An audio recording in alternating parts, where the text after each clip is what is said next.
Yeah. Well, let's start there. Is there anything happening at right after you work out that you have to get a shake or a specific type of shake? Now be careful because you're going to break some hearts right now. So do this softly. Well, actually, the answer is somewhat it depends. There is not a clear window. Certainly it is not like your gains just fall off after 45 minutes or an hour, but certainly muscles are more sensitized post-exercise to protein intake. Now, that sensitivity has been shown to last at least 24 hours. Does that mean you could just wait 24 hours to take in your protein? Probably not. And as a matter of fact, most of the research shows not. But the research really does not also show that taking it in immediately after benefits you more than waiting an hour and a half, 2 hours. And then it starts to get fuzzy. So really what we've come up with, the working hypothesis, is that it depends on when your pre-workout meal, the extent of when you really need to take in post-exercise protein depends upon when you took in protein before you work out.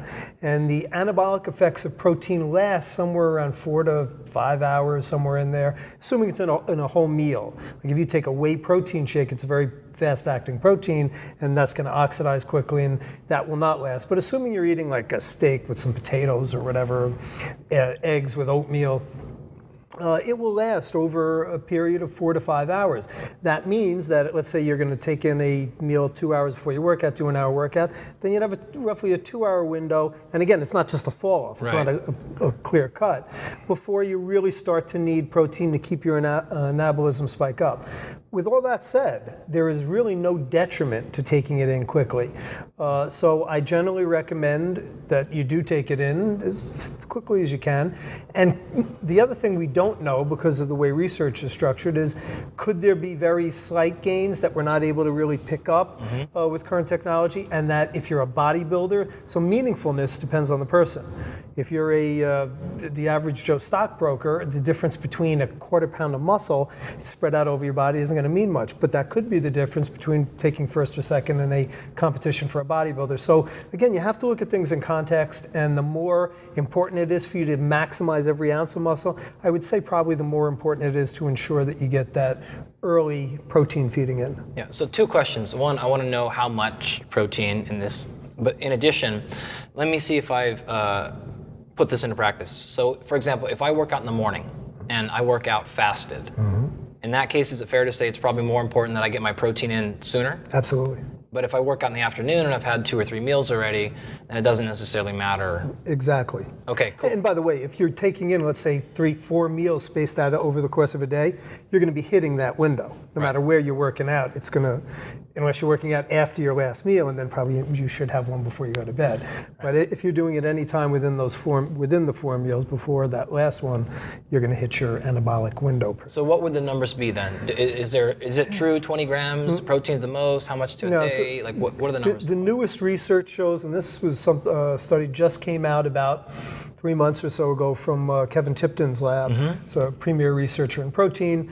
What they showed, because the early study showed it was like 20 grams is all you needed, and really the confounding issue was they did like a leg extension workout there. Right. And with the 170-pound people. Right, so your protein needs aren't nearly as much. When Kevin Tipton's lab did it, they used a total body workout, and they found that a 40-gram dose produced significantly greater gains than a 20-gram dose. So within that, these are means. So remember that a study is going to report the averages, and that means that some people might need a little more. When you're getting this 40 grams, it's going to have a confidence interval around it. Could you maybe do better if you? And it might depend. They found no effect of body weight. I still am a little hard pressed to believe that the amount of muscle that you're carrying.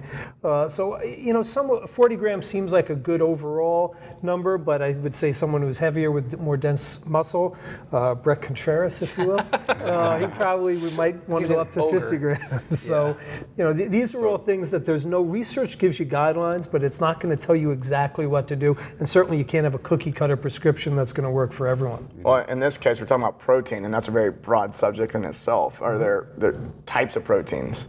Are there is there certain types of proteins that are more favorable for muscle growth than others? Absolutely. So all the studies are done with animal-type proteins. Usually they're whey, they're milk-based proteins, either whey or casein, but I mean soy has been used. A vegetable protein, now soy is a higher quality vegetable protein, but it's still lower quality than some of the animal-based proteins. If you're taking an animal-based protein, there's going to be no issues. If you're with vegetable-based proteins, then you have to start to get into combining foods properly.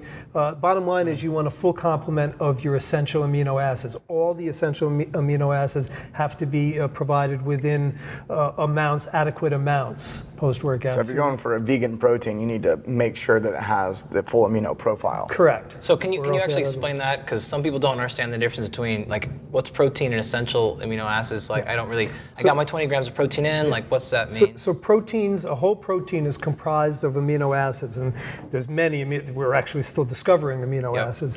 But there's 8 or 9 essential amino acids, depending upon histidine is sometimes considered conditionally essential. But anyway, I don't want to get too technical there. But the point is that there are certain amino acids that are essential, meaning they cannot be made from other amino acids. Your body can't make them. Your body can't, right. Your body cannot make them from other aminos. And that means that you need to get them from foods. When you take in these essential amino acids, the other amino acids can be made within your body endogenously from the essentials. So assuming you have these essentials, that really is what is important. There is also something called a leucine trigger. So leucine is one of your essential amino acids, and that is thought, and there's pretty good evidence of this, that it kickstarts the muscle building process, and that if your leucine levels are low or lower than what is adequate within that dose, then you're not going to have full muscle protein synthesis. So any good quality protein is going to have adequate leucine, assuming you're taking in the right dose. Whey is replete in it, and so is casein. So are there benefits to doing a BCAA in that case? So it's a great question. And you're about to break some hearts right now. Well, this I will break hearts. So assuming that you have adequate protein intake, with the essential that have quality proteins. So if you're eating animal protein, correct, you have enough leucine. There is zero benefit to taking in BCAAs, and there actually, at least theoretically, there might be a detriment in that when you take in isolated amino acids, there's a competition for absorption, and there is, at least it's been shown. Now it's kind of hard to know with taking in just the BCAA supplement that it's going to happen, but theoretically they can compete with other essential amino acids, and they can end up being kind of kicked out of the muscle building process. The more I learn, the more I realize that most pre-workouts are not necessary. Well, but when you say a pre-workout, it depends if they contain BCAAs, but pre-workouts usually are caffeine.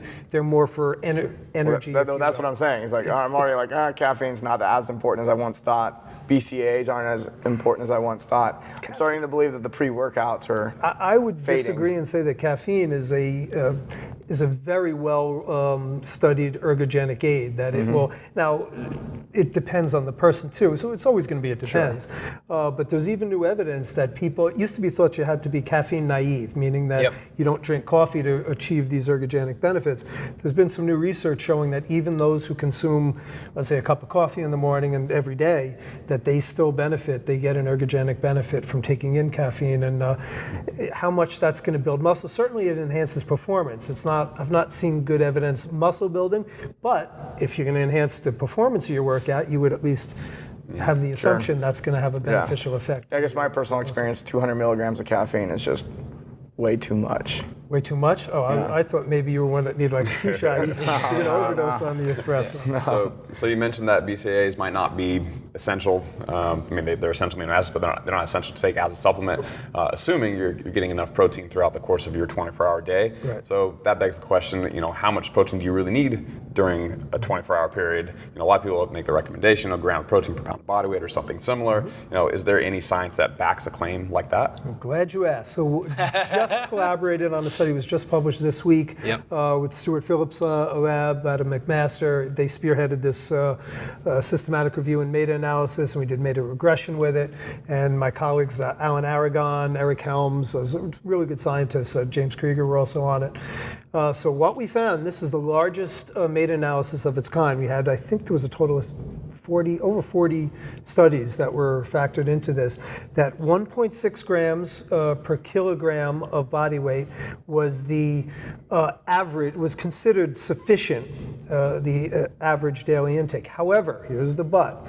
When you actually read, don't just read the abstract and you read the whole study. There's something called a confidence interval, a 95% confidence interval, which is, again, without trying to get too scientific or statistically scientific here, it gives you the range of values of all the subjects that you're going to, of all the studies within this. And in a single study, it would be within the subjects. Experiences that they'll have, the responses, and the higher confidence interval was 2.2 grams per kilogram, which is 1 gram per pound of body weight. So again, as I said before, no detriment to taking in post-workout protein immediately versus delaying it. Certainly no detriment to taking an extra protein. It's not going to make you go into kidney failure or anything. Right. And there is potential benefit, at least for certain people. So you might say that, 90, or let's say, half the people might say 1.6 or 70%. We don't know what the actual range is. Sure. And you also have to remember, when you're doing a meta-analysis, they're pooling people of non-resistant, most of them were not resistance trained. Yep. We did seem to see a extra benefit for resistance trained subjects with more to taking in higher protein intakes, which is actually counterintuitive to some of the earlier research, acute studies, showing there might be a desensitivity. So anyway, just a lot of interesting data from this, but I think the take home is that taking in roughly 1 gram per pound of body weight is the sensible thing if your goal is to maximize gains.